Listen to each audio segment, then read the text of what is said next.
Boa tarde, sejam bem-vindos. Estamos iniciando a live aqui no Instagram do MP, a primeira de quatro, né? O primeiro encontro de quatro que estão programados para as próximas semanas, em parceria com o Sindijor, o Sindicato dos Jornalistas de Mato Grosso, para falar sobre liberdade de expressão e democracia. Serão vários temas que serão debatidos aqui neste canal de comunicação do Ministério Público do Estado de Mato Grosso. E o nosso objetivo é promover um bate-papo, um diálogo com vocês. Eu sou Tânia Halber, sou jornalista do DECOM, Departamento de Comunicação do MP, e vou estar aqui contribuindo com esse debate, vendo aqui os comentários de vocês, repassando as perguntas para os nossos convidados. Hoje, o tema da nossa live é ameaças ao direito à informação e à liberdade de imprensa. E nós teremos dois convidados. O Procurador-Geral de Justiça de Mato Grosso, Dr. José Antônio Borges Pereira, e o presidente do Sindijor, o Itamar Perenha. Só para confirmar, pessoal, o áudio tá ok aí, a imagem tá ok? Se puderem me dar esse feedback para a gente iniciar, então, já chamar aqui, o Itamar já está presente, né? Doutor José Antônio também, já estão aqui, tudo ok? Então, nós vamos começar promovendo este debate com a participação do Procurador-Geral de Justiça. Eu vou chamá-lo aqui já e todos podem participar. Você que está aí pode participar, deixando seu comentário, fazendo algum comentário, se tiver alguma pergunta também, que nós vamos fazer o máximo possível essa interação aqui durante este nosso bate-papo, este nosso encontro. Já encaminhei aqui o convite para o procurador, estamos aguardando ele aqui aceitar, já está entrando aqui para participar. Boa tarde, procurador. Boa tarde, Tânia, satisfação. Boa tarde, Itamar, presidente do sindicato. É um prazer a gente estar aqui hoje debatendo sobre a imprensa. Seja bem-vindo, né, doutora? A gente já realizou algumas lives em junho desse projeto do Ministério Público que é promover o diálogo, levar a informação, né, para as pessoas através das redes sociais também. E hoje o tema é bem importante, principalmente para este momento que nós estamos passando, né, doutor? A gente, lógico, vai estar aqui para um debate com o pessoal, mas que a gente poderia começar falando sobre a importância da atuação da imprensa para garantir o direito à informação, à democracia. A liberdade de imprensa é fundamental para que isso aconteça, doutor? Sem dúvida, Tânia. Eu quero até fazer uma citação do terceiro presidente dos Estados Unidos, que ajudou a construir a independência e é um modelo, um exemplo de democracia, Thomas Jefferson. Nos debates ele colocou uma vez que ele preferia uma imprensa sem governo do que tivesse um governo sem imprensa. Ou seja, não existe... o governo é formado de opinião pública. E essa opinião pública, ela só vai existir e ela vai capilarizar nas veias do sistema, da população, da democracia, através da imprensa. A imprensa, ela que conta a história presente, né? Então, por isso da importância da imprensa. Ela traz o que está acontecendo no seu município, no seu estado, no seu país e no mundo. Claro, ainda mais hoje no sistema de rede. Mas a imprensa sempre foi importante para os países democráticos, onde a verdade vem como um detergente da luz do sol. Doutora, a gente tem acompanhado muitas transformações, principalmente em relação à evolução tecnológica, os novos recursos na comunicação, né? Hoje, qualquer pessoa pode produzir conteúdo, pode divulgar conteúdo, compartilhar. Por outro lado, o senhor acredita que, diante desse cenário, a responsabilidade da imprensa, do jornalismo também aumentou? Eu acho que hoje nós temos na quarta revolução e tem a questão da empregabilidade e de algumas profissões que vão se extinguir. Mas eu não vejo que o jornalismo vai se extinguir, ele vai continuar existindo. Claro que hoje todo mundo pode produzir conteúdo, pode dar a sua opinião, mas quem faz o jornalismo exatamente não é a questão de dar opinião.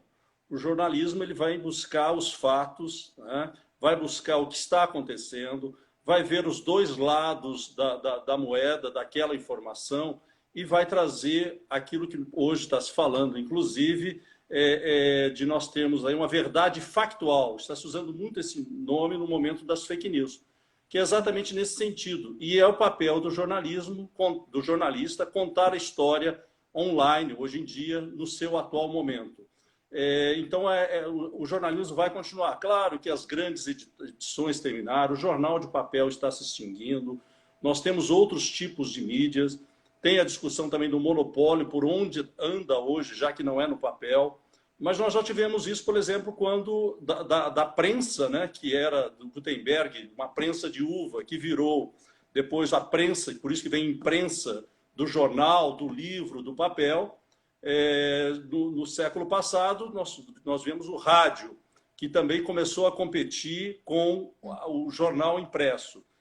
Depois do rádio, na década de 60, nós tivemos a televisão. E agora nessa nova fase que você, com o seu celular, com o seu tablet, você tem informação online a qualquer momento. Mas ainda o jornalismo é importante e, claro, que o que importa para isso é que não precisa ter uma grande estrutura para se fazer a comunicação através das mídias digitais, e isso se faz também com competitividade, porque antes, a gente sabe muito bem, para se ter, seja um jornal de papel, ou ter uma televisão, ter um rádio, geralmente essas informações ficavam no monopólio daqueles que tinham poder. E hoje é mais fácil para o jornalista trabalhar aí, em pequenos jornais, ou ele mesmo ter seu blog, mas aí como jornalista efetivamente, e com a seriedade e com a ética profissional que deve ter um profissional do jornalismo. Ok, só reforçando, nesta live hoje nós estamos falando sobre o tema ameaças ao direito à informação e à liberdade de imprensa. Nós estamos conversando com o Procurador-Geral de Justiça, Dr. José Antônio Borges Pereira. Vocês que estão participando, a gente agradece muito. Vocês podem participar aqui deixando seus comentários, fazendo perguntas aqui para o procurador, que ele vai estar respondendo. Vou mandar aqui dar um oi, olha, bastante gente participando, doutor. O professor Gibran Luiz destacou que é um importante assunto e uma importante parceria com o Sindijó e o MP, o Ministério Público, para estar falando sobre esse assunto. Aqui em Foque Business, acompanhando, ele falou que o jornalista Sérgio Roberto Reister, Jorge Márcio, Everaldo, também excelente iniciativa, Patrícia Andréia Tolomé, Thaís Bazanella, Joana Bezerra, o pessoal aqui, bastante gente participando, né? E pode interagir, pessoal, aqui, que nós vamos estar repassando as perguntas aqui, o doutor José Antônio vai estar respondendo. Este é o nosso principal objetivo destes encontros. Doutor, e o Ministério Público sempre busca estar aberto para a imprensa, para que as pessoas tenham acesso também ao trabalho que o Ministério Público desempenha. Nós temos a nossa assessoria de imprensa exatamente para que nós somos um produtor de conteúdos, né? E temos aí profissionais, jornalistas que fazem esse conteúdo e repassamos para toda a imprensa, que aí pode fazer essa divulgação e aí fazer os dois papéis, daquilo que o Ministério Público produziu, e exatamente isso é jornalismo, é buscar a verdade, inclusive buscando a informação daquelas pessoas que o Ministério Público, eventualmente, ou empresas, esteja movendo alguma ação, ou fez um termo de ajustamento de conduta. Então, nós somos também um produtor de conteúdo, mas o objetivo é levar para a imprensa e a imprensa, assim, poder divulgar e fazer, inclusive, suas próprias críticas. Doutor, falando no tema liberdade de imprensa, nós temos acompanhado, né, nacionalmente notícias, registros de ataques a jornalistas, né, ofensas, intimidações e, em alguns casos, até agressões físicas. E algumas dessas situações foram registradas em Brasília pelo nosso próprio presidente da República. Como que o senhor avalia essa situação? O senhor acredita que afeta a liberdade na atuação da imprensa, do jornalismo? Bem, primeiro nós temos que ter o respeito de opinião. O direito de opinião está no artigo 5º da Constituição. E o artigo 220 da Constituição fala que não pode ter censura também, censurar as matérias. Aliás, podemos até depois falar desse projeto de lei que está sendo discutido, já foi aprovado pelo Senado e foi para a Assembleia. Mas só para você ter uma ideia, uns dados que eu pesquisei, no ano agora de 2018, nós tivemos aí em torno de 150 ataques a jornalistas, das formas mais variadas possíveis. e 5 jornalistas, inclusive, no Brasil, foram mortos. Então, essa semana mesmo, um jornalista chamado Alex, que é de uma TV em Manaus, o carro dele, bateram no carro dele, tiraram ele dentro do carro dele, deram uma surra nele e falaram que ele estava falando demais. Então, são coisas que ainda acontecem no nosso país. Mas hoje nós temos também os ataques que são feitos pelas redes sociais. E às vezes esses ataques, infelizmente, até ultrapassam o próprio profissional do jornalismo. Que isso é lamentável, tem que ser apurado e tem que ser coibido. Então, vou te dar uns exemplos, eu vou ficar nas questões nacionais para evitar de falar aqui em termos locais, mas vamos a alguns casos. A Vera Magalhães, que faz o Roda Viva, que é uma jornalista âncora do Brasil, respeitada, ela é do Estadão, e ela chegou a trazer que o presidente da República, infelizmente, estava incitando ali para a desmoralização do Congresso Nacional e os ataques ao Congresso Nacional. E os militantes digitais do Bolsonaro, infelizmente, a questão de criticar é perfeitamente, mas olha o cúmulo que chegou. A Vera tem um filho de 11 anos de idade e chegaram a ameaçar essa criança. Então, isso não é crítica, né? Isso é ataque, é desestruturar emocionalmente o jornalista que está ali ganhando o seu pão e fazendo o seu trabalho, que é informar o registro histórico, que eu volto a dizer. Tivemos uma situação também, mulheres, né? Ainda naquela questão misógina. A Patrícia Campos Melo, que é uma outra jornalista também respeitada, da Folha de São Paulo, que também andou trabalhando a questão de fake news, e foi quando, na CPI, ela foi atacada por um desses blogueiros, e também pelo próprio Eduardo Bolsonaro, onde, infelizmente, ele foi colocado que ela teria se insinuado sexualmente para buscar informações. Quer dizer, quando você não consegue atacar os argumentos, você ataca a pessoa. Então, são situações difíceis. Agora, historicamente, a gente também tem que pensar, Tânia, que o jornalismo foi feito isso, o bom jornalismo, ele não tem partido e não é governo. Porque se ele for governo, ele passa a ser uma empresa de publicidade. Ele não é imprensa. A imprensa está aí para trazer os fatos. E, naturalmente, como eu falei, que a imprensa traz o registro histórico do momento, não do passado, ele está acompanhando diariamente, então o governo da vez, claro que ele vai ser o mais observado, porque o jornalismo está registrando o presente. Como o próprio Ministério Público também busca, na medida do possível, que os desmandos, os desvios sejam evitados, né? Que não a gente sempre corra atrás do prejuízo. Mas se você pegar historicamente, isso é só com o Bolsonaro? Não. Fernando Collor, né, quando estourou o impeachment dele, foi o irmão dele que deu uma entrevista na Veja. Então, ali, a imprensa fez o seu papel. Se você pensar na questão do mensalão, na época, a Renata Lopretti, que hoje é uma âncora da Rede Globo, era da Folha de São Paulo, e ela trouxe uma entrevista do Roberto Jefferson, onde falava do mensalão, e depois teve todo esse desdobramento em relação ao mensalão. Então, esse é o papel do jornalista, né? E aí você não pode dizer que o jornalista tem partido. Claro que ele pode ter suas preferências políticas, mas ele está dentro de uma edição de um jornal, de uma imprensa, onde ali ele tem que se despir se ele tem uma tendência esquerda ou não, ou de direita, e buscar a verdade. Então, esses ataques aí estão num ponto tão sério que acaba trazendo, vamos dizer, essa desestabilidade em relação a isso. O pior ainda é que o que nós estamos vendo, até os Bolsonaros usando, ou até o Supremo, o ministro da Justiça, para tentar coibir o jornalismo, buscar a Lei de Segurança Nacional, que é uma lei que não foi recepcionada pela Constituição. Nós estamos usando uma lei da ditadura para tentar calar a boca da imprensa. Então, é um momento delicado, mas a gente espera que isso se acalme e que as responsabilidades venham a ocorrer, naturalmente, disso, mas sem censura, que é exatamente, talvez, essa legislação que se está falando agora. Nós temos o marco da internet que foi feito, que foi uma lei que foi discutida há 2 anos, é muito interessante, mas houve uma discussão. Nós temos também a lei de acesso à informação, que também foi discutida, é muito bem trabalhada. Agora, qualquer legislação nesse momento, como foi aprovada no Senado, simplesmente pontual, e você não vai resolver o problema, até porque o controle da opinião pública vem muito pelos algoritmos. Os logaritmos. E o que ocorre? Até a verdade pode ser manipulada para a opinião pública ficar distorcida.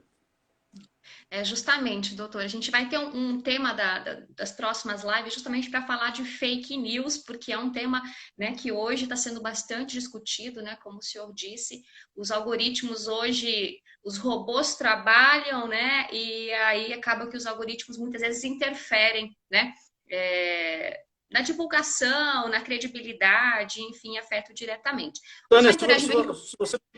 se você me permite, só uma observação que eu me lembrei Sim. agora. Uma pessoa que tenha postado 60 posts no Facebook, ou 80, né, a inteligência artificial hoje talvez saiba mais do seu íntimo, das suas manias, dos seus gostos, que sua própria mulher ou seu próprio esposo. Para você ter uma ideia como nós estamos, o momento que nós estamos vivendo em relação a isso. Fora os monopólios, né? Facebook é um monopólio junto com o WhatsApp, que é da mesma rede, o próprio Google, né? A questão também do Amazon, que domina todo o mercado.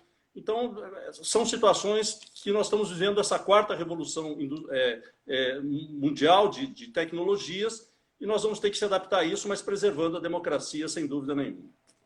É importantíssima a atuação da imprensa, porque nas redes sociais, com o algoritmo, como o senhor falou, as pessoas são monitoradas e elas acabam ficando num círculo de contatos, né, que é feito pelas empresas. E se não vem a imprensa mostrar tudo, né, o jornalismo fazer o seu papel, as pessoas geralmente vão ver somente um lado, né, uma opinião, um grupo. Realmente, o senhor falou, é bem cabível nesse momento. Eu vou só ler aqui, doutor, porque tem muita gente aqui entrando, Emanuele Vandir, aqui tem uma pergunta, doutor, eu vou repassar, que é do, deixa eu ver aqui, Otto Tencatem, sobre o direito de resposta e a democratização da mídia.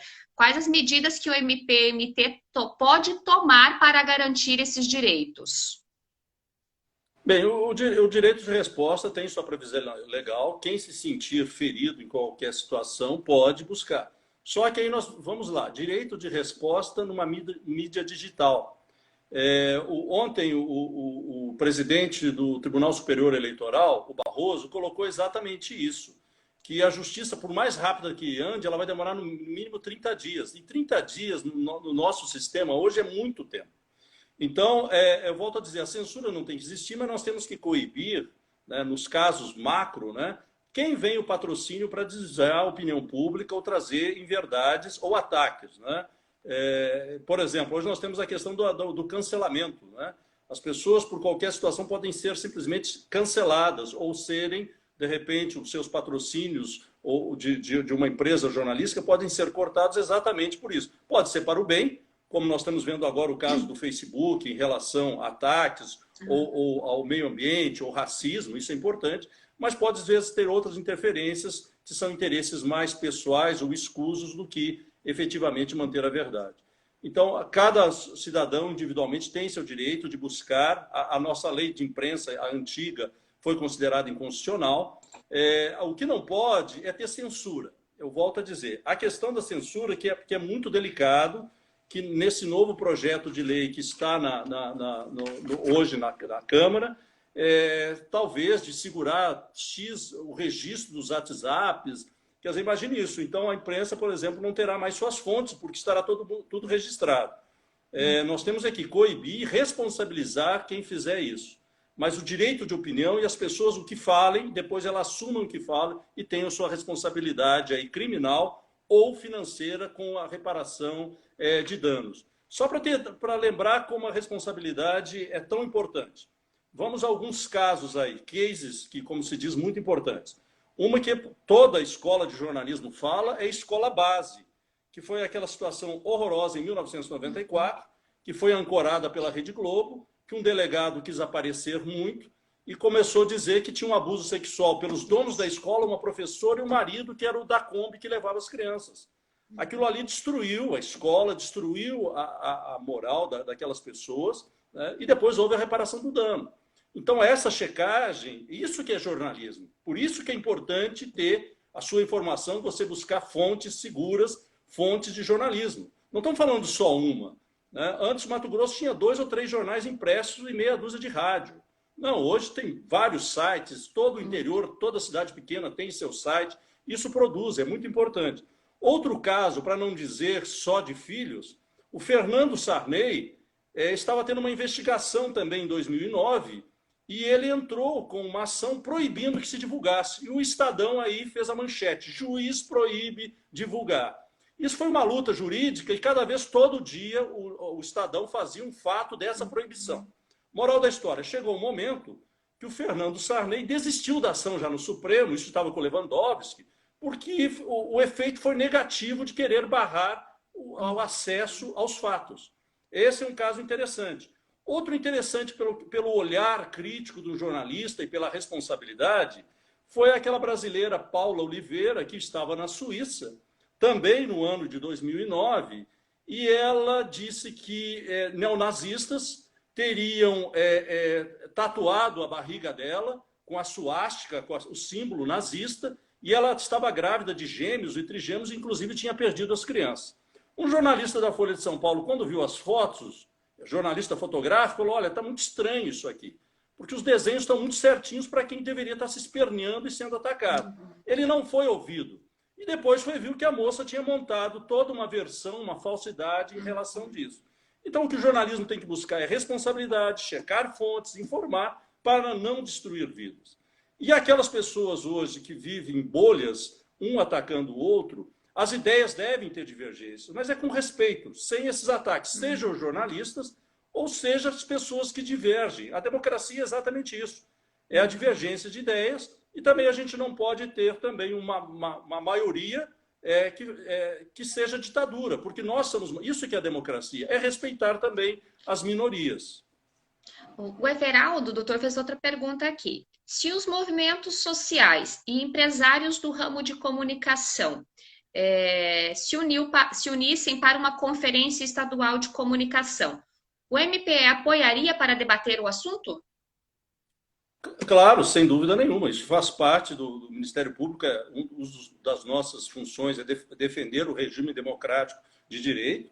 A imprensa é muito importante e participar de um debate, isso com os nossos promotores da cidadania ou da questão criminal. Aliás, vocês me lembrar outra situação, que foi a legislação agora da atualização do abuso de autoridade, principalmente nos programas ligados às delegacias e criminal. Aquela exposição, geralmente, de pessoas pobres, humildes, negros, né, expondo ali sem ter uma acusação. Aliás, esse domingo, a Rede Globo lá tem uma ONG de advogados, onde mostrou exatamente um perfil de um menino de favela que foi visitar a família. Infelizmente, houve um abuso de autoridade, falsificação de provas, e aquele garoto foi preso sem ser um traficante. Então, ficar esses rótulos, né? Porque favelado traficante, porque quem mora na favela é bandido. Então, esses rótulos têm que ser tirados e tem que ter o respeito às pessoas e, aliás, dar qualidade de vida independente da sua classe social. Essa é uma coisa que eu acho que a imprensa teria que fazer sua autocrítica e vem fazendo, principalmente depois da lei de abuso de autoridade, que deixou de se fazer aí essa questão de moer carne de pessoas, e geralmente pessoas mais humildes ou nessas condições aí do racismo ou coisa parecida. Estou também falando um pouquinho desse atual momento que a gente passa, né, vivendo uma pandemia. A gente também ouve muito se questionar em relação à transparência, né, da atuação do governo estadual, dos municípios, da aplicação dos recursos, né? De que forma que essa transparência, essas informações estão sendo repassadas, chegam até a população? O Ministério Público tem atuado para garantir que isso aconteça da melhor forma. Nós temos a lei de acesso às informações e também tem que ter toda a prestação de contas de qualquer bem público, inclusive do Ministério Público, Judiciário, do Estado. Então, essa é uma fonte de referência em relação a isso. A própria população pode nos trazer essas denúncias. Claro que, como nós estamos numa pandemia, há uma legislação hoje, né, da situação de estado de calamidade, que deixou aí as licitações mais rápidas ou dispensa de licitação. Então, nós temos hoje uma equipe específica para isso, fizemos uma força-tarefa e também atuando junto com o Tribunal de Contas, junto com os órgãos de controladoria do Estado, dos municípios, para buscar esses esclarecimentos em relação à destinação da verba pública para a pandemia, para salvar vidas. Não é para colocar o dinheiro no paletó, no bolso. Ou como diz o ministro Carlos Aires Brito, né? e aí serve para todo mundo, de um juiz, de um promotor, de um prefeito, de um vereador, a nossa caneta, ela não pode ser um pé de cabra para saquear os cofres públicos.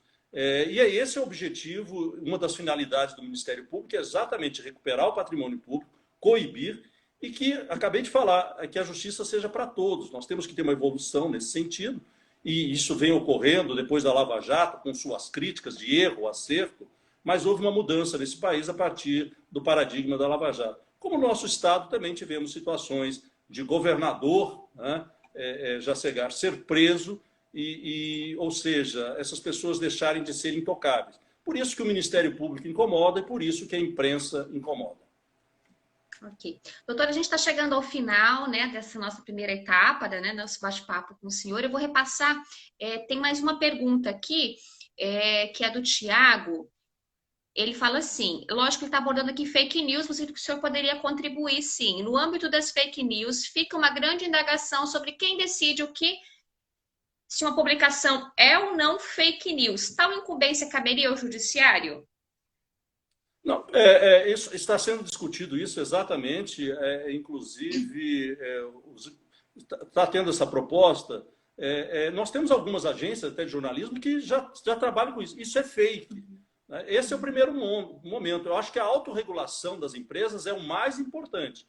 Agora, quando esses fakes atingirem a honra de alguma pessoa ou até de uma empresa, aí ele tem que ser responsabilizado em relação a isso. O que não pode ter é a censura. Agora, isso vai se aprender quando ações de danos morais, ou nós temos que mudar uma legislação melhor nesse sentido.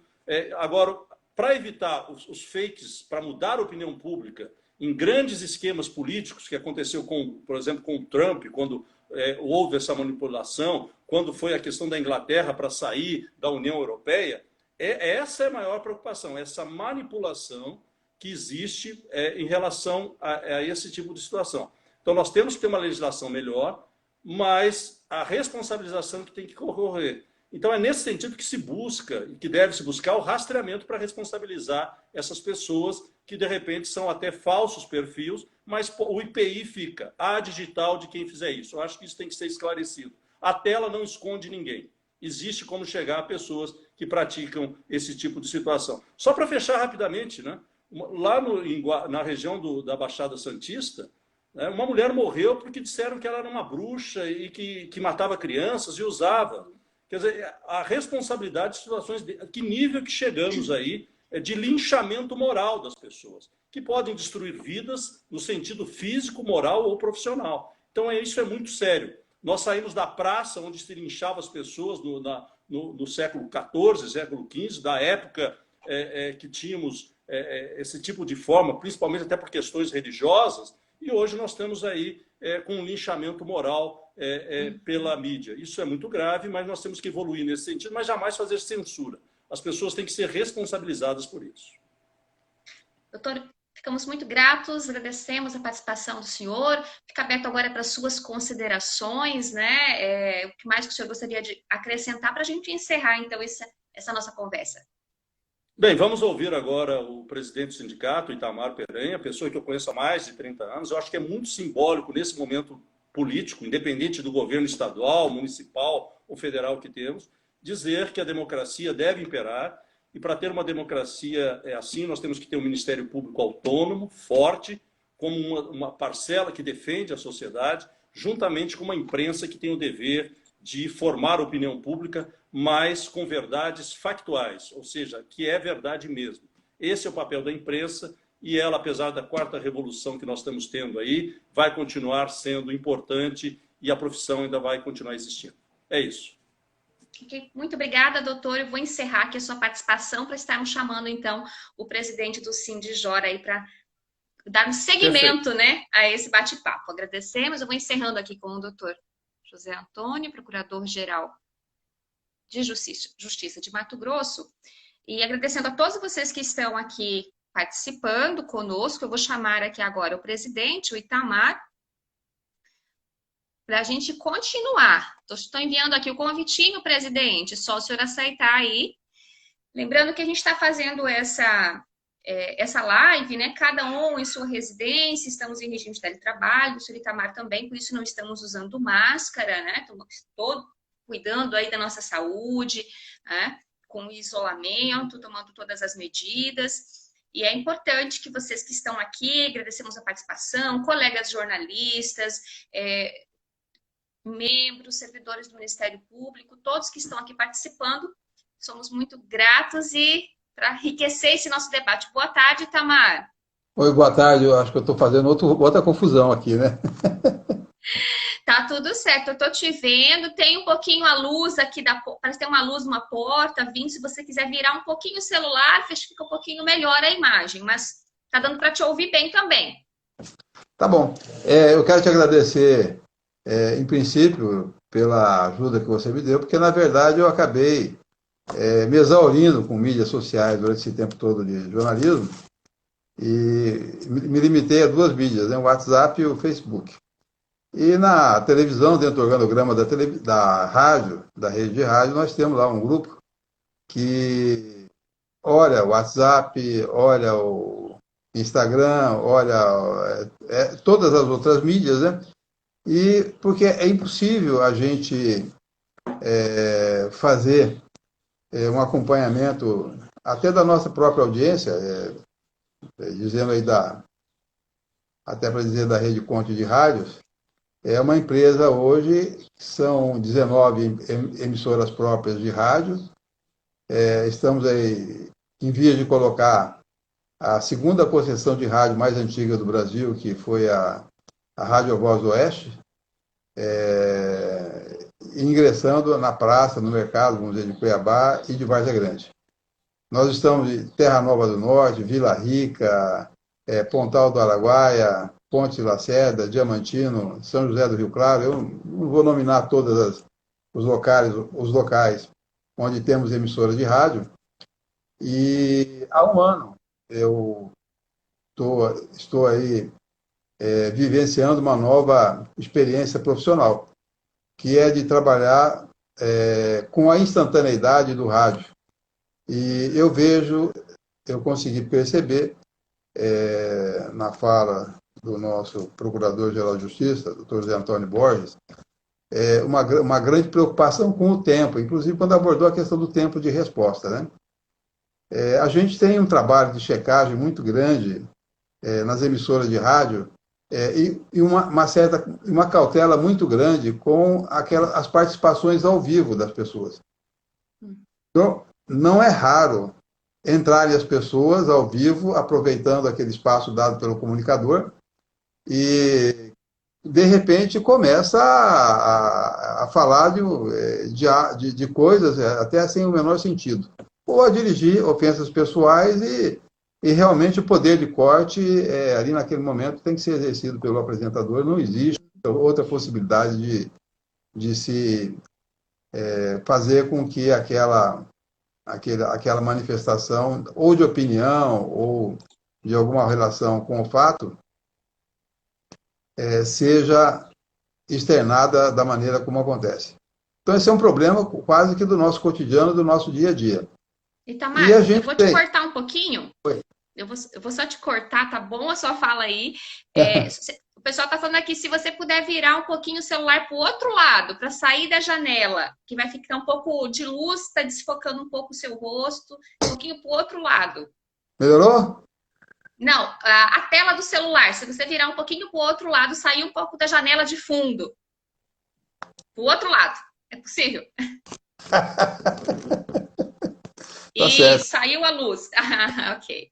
Bom, aqui a disputa com o Freud aqui, Dona Maria Luísa é psicanalista, então deixa aí o Freud. Eu falei, mas ótimo, não tem problema, não. Tem problema, vamos continuar aqui, porque você estava falando, né, Tamar, em relação à participação das pessoas ao vivo hoje, porque na internet há uma interação, as pessoas participam, e aí acaba que as pessoas, rádio, TV também tenta levar esse diálogo, essa participação, e aí é um grande desafio para a imprensa, porque toda a forma de fazer o jornalismo mudou, né? Então, vamos dizer, talvez, eu considero, vamos dizer, eu Na verdade, comecei minha vida, a atividade profissional no jornalismo, com o jornal impresso. Depois eu migrei, era linotipo ainda, depois eu migrei para um jornal no Diário de Bauru, né, saí de Araçatuba, fui convidado para trabalhar no Diário de Bauru, no sistema Nylon Print, depois para a Folha de São Paulo, e foi uma experiência bastante rica, naquele momento em que a mídia estava entrando no offset, naquela agilidade das edições, você fazia 3, 4 edições diárias, né? Mas nada se compara hoje, vamos dizer, às possibilidades tecnológicas que nos são oferecidas.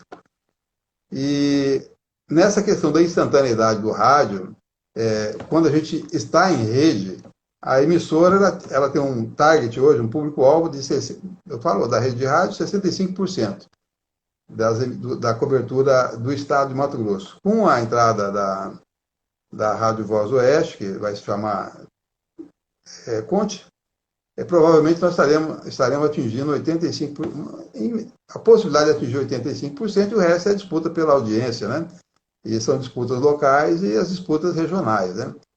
Então, a gente está se preparando para esse momento, eu acho importante, e o desafio, o tempo da notícia do rádio, o tempo do fato, o tempo da notícia, eles são muito, muito estreitos.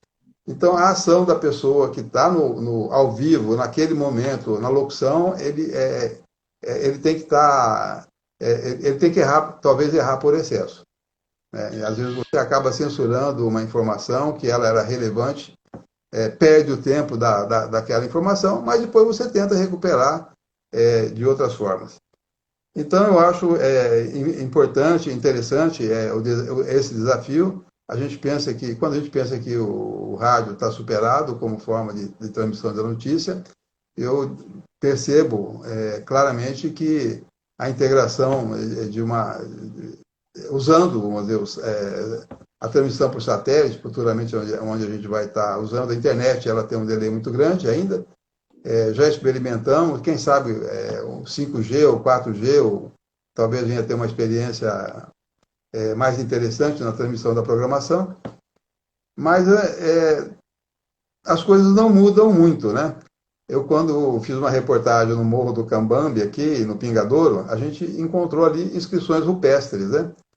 Então, talvez era um registro jornalístico do que acontecia naquela época, né? Provavelmente tinha restos de alimentação, ponta de flecha, e a gente imaginou aquela caverna ali, o que estaria acontecendo ali pelos sinais que foram deixados, talvez até o cotidiano daquelas pessoas.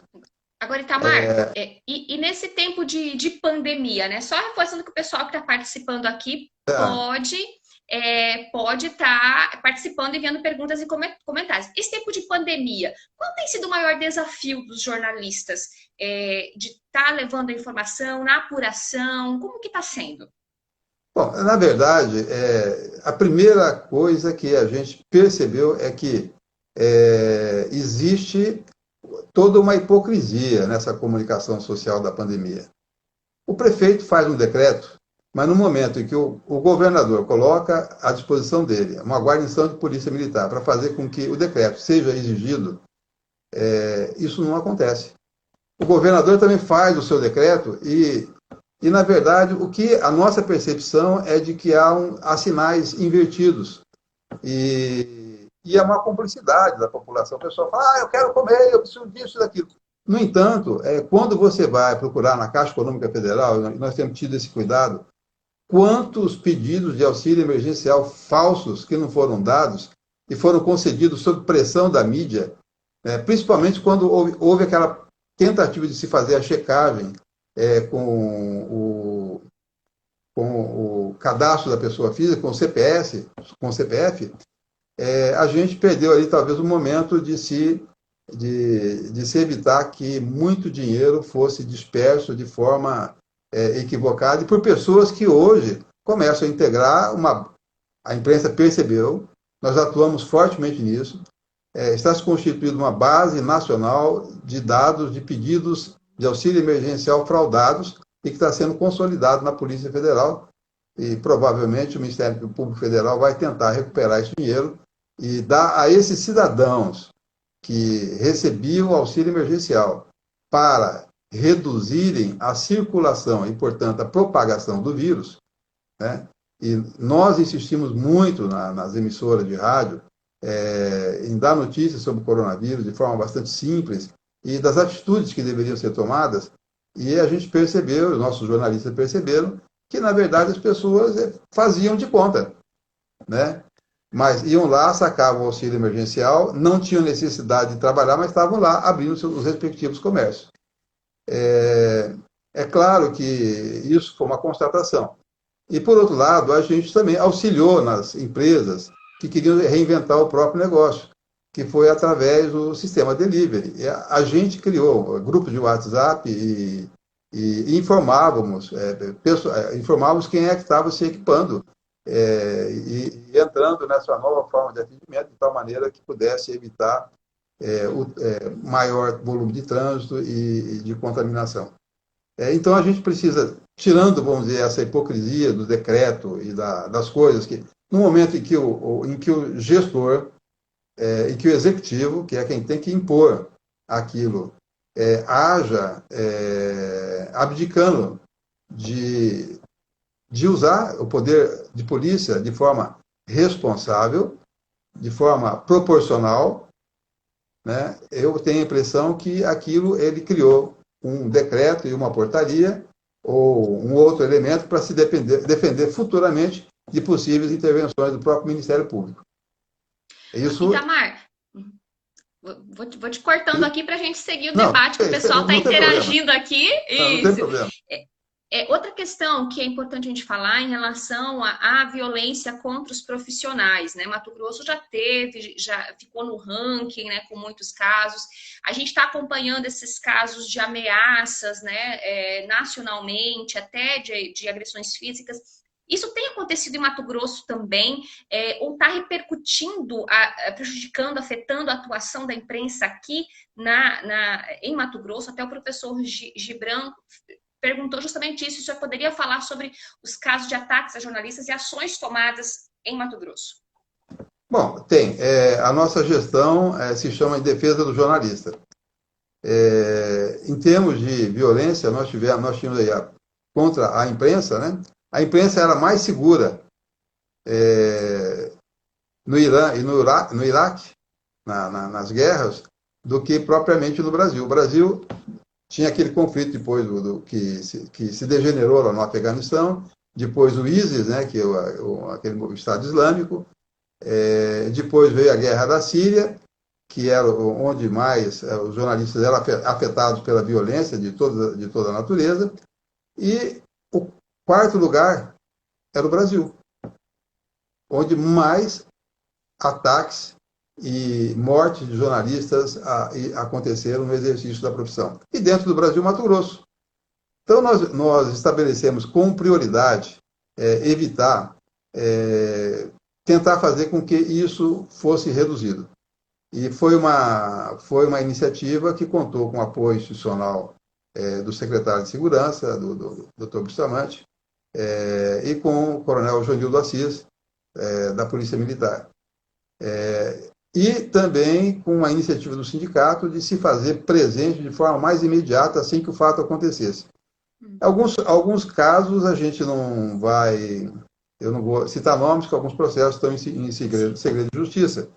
Mas uma das coisas que o Sindicato de Jornalistas fez foi atuar na questão das penas, quando eram convertidas em simples prestação de serviço à comunidade e depois transformadas em cesta básica. A maioria do pessoal que agride jornalista tem por incrível que pareça, tem um status social e uma condição econômica relativamente boa. Foi o que aconteceu com o Isaías e o Alex lá em Tangará da Serra. Bom, desculpa, eu não queria, acabei esquecendo aí, falando nomes. Mas houve uma intervenção rápida do sindicato, a pessoa, houve o tempo de se constituir o flagrante com auto de corpo de delito, etc., etc., e a pessoa foi buscada ainda em tempo para, pelo menos, ter uma passagem policial registrada e, enfim, viram que o sindicato não estava para brincadeira. Eu acho que esses exemplos acabaram isso que foi acontecendo foi se multiplicando. A gente não fez nenhuma divulgação disso aí de forma institucional, evidentemente. Foi feito o fato, acabou entrando, vamos dizer, na rotina de conversa dos jornalistas e acabou chegando-se à conclusão que tinha uma ação um pouco mais vigorosa. Houve um caso também, houve uma ameaça que foi dirigida a um jornalista em Guarantã, e nós conseguimos fazer as interceptações telefônicas e chegar a uma ação. Também uma ação, uma agressão por parte de um oficial da Polícia Militar contra uma jornalista em Rondonópolis, ela foi devidamente levada para a Corregedoria da Polícia Militar e o oficial foi punido na forma da lei. E aí nós constatamos um problema.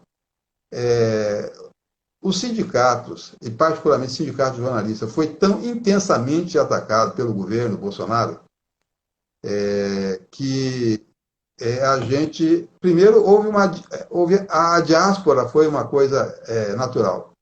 Agora é que nós estamos reagregando, vamos dizer, o nosso contingente que ficou disperso e sem referência, vamos dizer, na profissional. E com relação à nossa categoria profissional, nós chegamos diante do seguinte desafio, né, perante a Corregedoria. Olha, existem situações, vou contar um caso aqui, parece até absurdo, mas vamos dizer, a pessoa tem um site de notícia, aí ele não tem uma estrutura funcional, organizacional, às vezes faz aquilo para sobrevivência, tem uma certa aceitação na comunidade, mas no fim de semana ele está lá, de shortinho, camiseta, tomando cerveja, e aí acontece um crime. Ele é o primeiro a entrar na cena do crime, e aí o pessoal da polícia depara que está mais de forma exagerada, vamos dizer, usando uma linguagem mais... ele diz o seguinte: a pessoa quer tirar uma fotografia com o celular do dente da boca porque ele roubaram o dente de ouro que ele tinha. Um dos episódios foi esse. E ele estava bêbado, não conseguiu se identificar como jornalista, depois disse que era jornalista e tinha um site de notícias, era uma cidadezinha do interior aí. Entre não ter o site e ter alguém que faça o trabalho, é claro, é evidente que a gente precisa que tenha esse trabalho.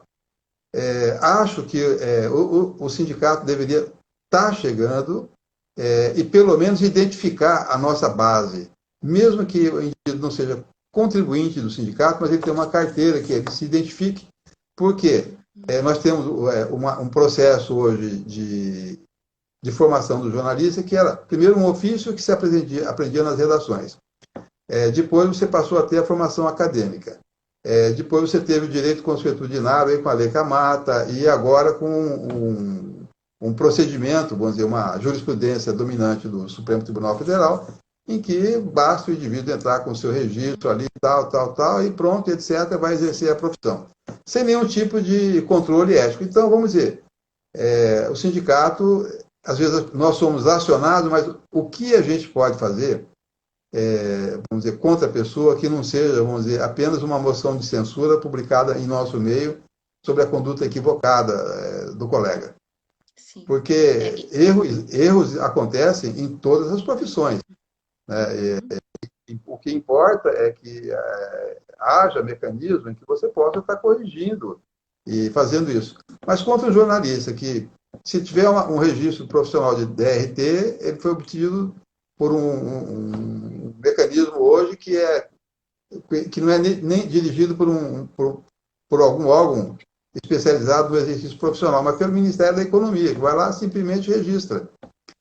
O jornalista põe um registro de DRT e ele sai, vai tentar sobreviver a partir daquilo e com o conhecimento que ele tem. Claro que existe... Aqui, Tamar, Eu vou aqui, ó, só para a gente fazer o comentário que Enfoque Business falou assim: a internet e as redes sociais mudaram a forma de relacionamento das pessoas. Esta forma virtual é completamente diferente daquela tradicional do olho no olho. Isso provoca um encorajamento negativo das pessoas, ou seja, fica mais fácil de afrontar, difamar, ofender, né? Esse é o comentário dele aqui. E o Anderson também falou assim: se o Sindijor tem sido demandado por jornalistas ameaçados por pessoas que tentam prejudicar o trabalho da imprensa. E aí, como a gente está chegando na reta final, eu gostaria que o senhor falasse um pouquinho disso, né? Como que funciona? Os jornalistas podem procurar o sindicato e aí o sindicato vai tomar as medidas para a gente já ir finalizando.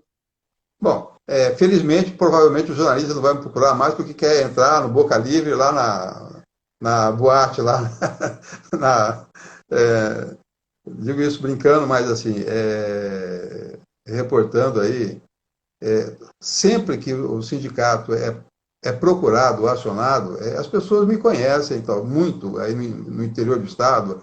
Assim, meu telefone até incomoda às vezes um pouco, né? Porque, mas assim, é o ônus da gente se voluntariar para ser presidente do sindicato e tem que agora cumprir o papel que se espera de alguém que exerça esse papel. Então, quem se sentir ameaçado ou ofendido pode procurar o sindicato, nós temos meios para fazer com que isso seja policiado e seja reprimido, se for o caso, da forma adequada. Da mesma maneira, digo assim, em relação à liberdade da imprensa, né? Algumas vezes, nós temos casos aqui, um caso que ficou, vamos dizer, bastante exemplar de algumas decisões equivocadas quanto ao exercício da liberdade de imprensa. A pessoa estava... e é o que se discute hoje, talvez, no Supremo Tribunal Federal, aí o Curte Contente, né, que é esse inquérito sobre as fake news.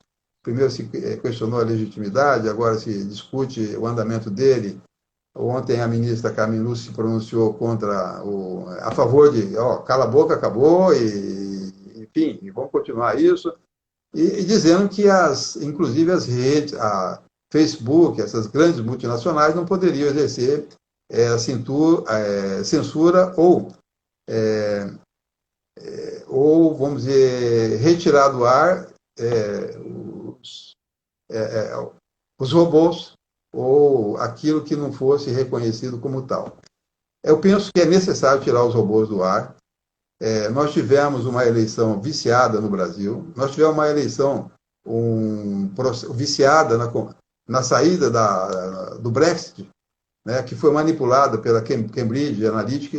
Existem esse tratamento de tratar uma eleição como se fosse uma guerra psicológica adversa, que são princípios que se aprendem, vamos dizer, nas escolas militares. Talvez por ter sido oriundo de uma escola militar, eu tenha conhecido alguma coisa sobre isso, mas nós tivemos uma eleição completamente atípica. E o nosso Tribunal Superior Eleitoral ainda não reconhece isso. Se aferra a um critério estatístico. Olha, isso afetou ou não o resultado da eleição? Óbvio que afetou o resultado da eleição. A difusão em massa de fake news, como da reportagem da Patrícia Campos Melo, aquilo lá foi um assinte, um atentado contra a democracia. E só se combate a fake news com o bom jornalismo. Então, eu tenho a impressão que nós vamos nos reformular como nós nos reformulamos. Quando o jornal impresso passou a ter dificuldade, hoje o jornal impresso, acontece o fato, saiu no site do jornal, no dia seguinte os jornais tratam de gerar o sentido daquela notícia. Não é que vai acabar o jornal impresso. Pelo contrário, eu tive a oportunidade de fazer uma viagem, ainda quando fora da pandemia, para conhecer bem como funcionava a imprensa lá. O Charlie Hebdo, por exemplo, é insubstituível. Aquele conceito, a sátira, né? Eles foram atacados, foram alvos de um ataque pelo Estado Islâmico, que matou gente, matando gente na redação. E lá na Itália, o Corriere della Sera, que existe há 150 anos como jornal impresso, também sai com edições dominicais de 100 páginas. Aí nós falamos, minha mídia impressa vai acabar. Não, eles se reinventaram. E eu achei interessante quando eles disseram assim, olha, nós usamos a mesma coisa que nós usávamos há 150 anos atrás. A nossa visão estratégica da imprensa é a seguinte: é prover o cidadão das informações necessárias às decisões que ele toma no seu cotidiano.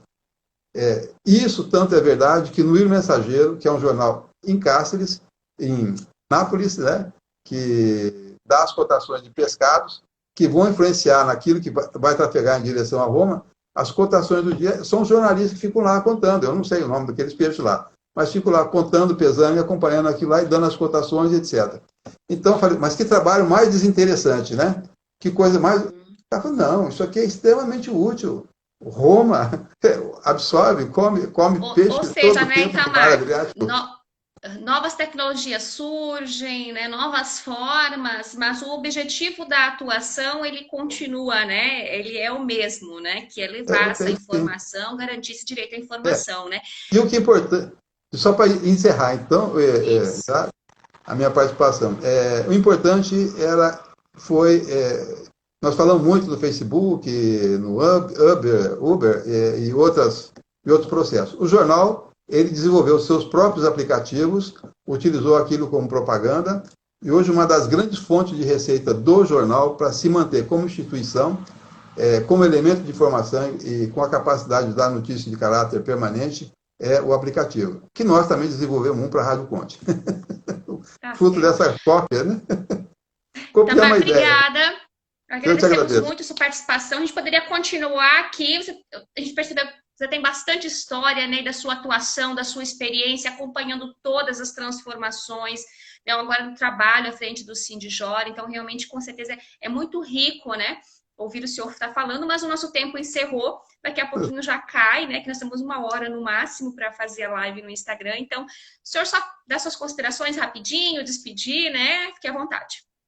Bom, eu quero agradecer o convite do Ministério Público, quero agradecer na pessoa do José Antônio Borges, a quem eu tive o privilégio de conhecer há muito tempo atrás, com um amigo muito grato, que é o Marco Aurélio Nardo, e dizer que nós fizemos uma campanha, doutor José Antônio, para arrumar aquela escola do Jardim Vitória, que tem o nome do nosso querido amigo Marco Aurélio Nardo. Também, que era, na época, eu estava fazendo freela como jornalista, quando sofreu um acidente. E assim, deixar aqui um registro de que a imprensa de qualidade vai se impor sobre as fake news. Isso é inevitável. Ótimo. Obrigada, Itamar. Vou encerrando aqui com o senhor, né? Agradecemos a participação. Você me ensinou a fazer o Instagram, tá? Agora eu vou ter que adotar. Isso aí, agora já tem Instagram, agora é só usar, né, Itamar? Muito obrigada. Encerrando aqui. Agradecemos a todos vocês que participaram conosco. Esta foi a primeira live, né, para debater os temas relacionados à liberdade de expressão e democracia. A próxima está programada para o dia 4 de agosto. As lives sempre serão às terças-feiras, às 15 horas, aqui no Instagram do MP. A próxima, então, dia 4 de agosto, está programada.